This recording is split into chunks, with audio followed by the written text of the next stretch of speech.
Hello everyone. Over the past number of years, we've seen an exponential increase in people claiming international protection. In 2024, it's expected over 18,500 people have come in through that system. This has increased massively over the past number of years. It's up over 40% from 2023, and that itself was up over 36% since 2022. So in the past number of years, we've seen nearly a doubling of people claiming international protection.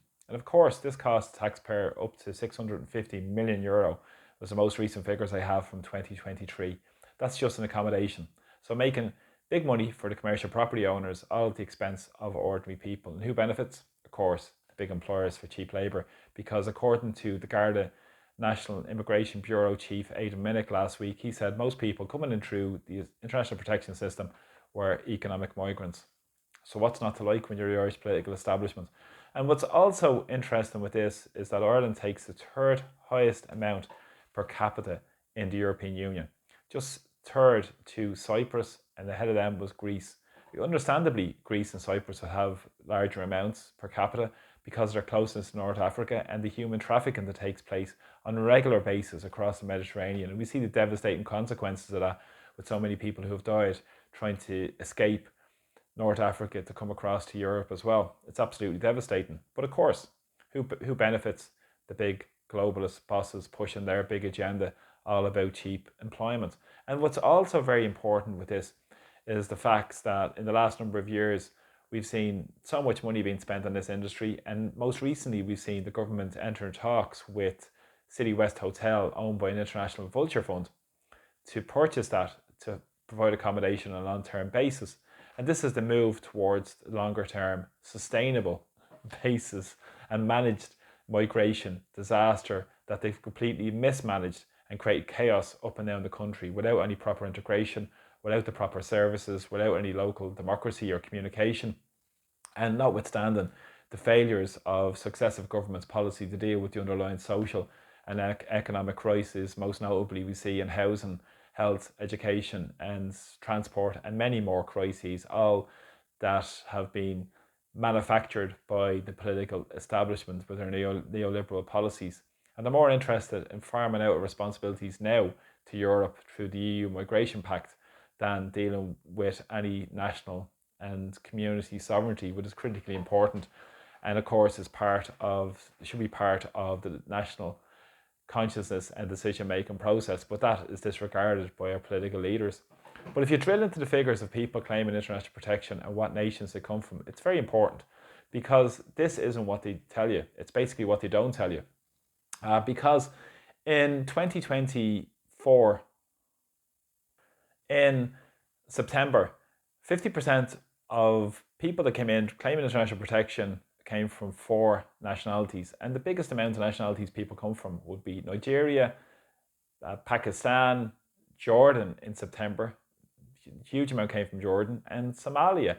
Now, if it's interesting, if you drill into these figures, currently there's over 32,619 people that are in the asylum seeker process. Of that, there's 9,000 children.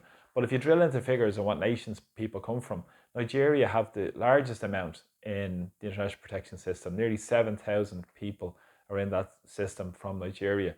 Now, if you look at other countries such as Georgia, which has over 3,000 people in the system, they are deemed to be on the safe countries.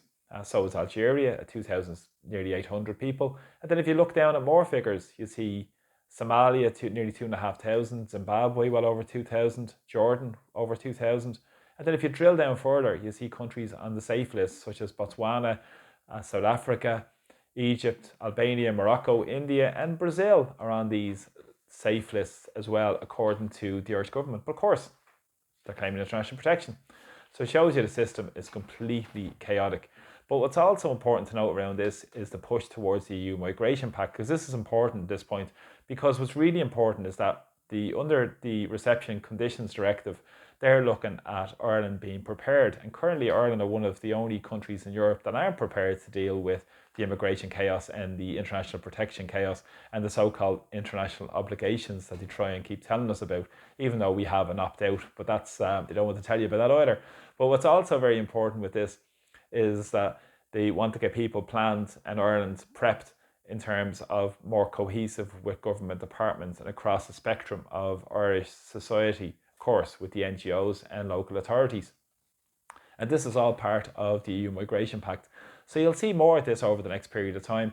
You'll see the Irish political establishment pushing the same narrative, pushing ahead with this as being part of the organised chaos we've seen come to expect in Ireland over the past number of years, which will continue over the next period of time.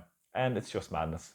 And if you drill down through the figures, they won't talk about the figures, they won't talk about the nationalities, they only talk about the exploitation, the cheap labour, and at the same time we have record amounts of people now in Australia emigrating from Ireland because they can't afford to live in Ireland and they don't see a future in Ireland because of the economic disasters all that at the foot of the Irish government.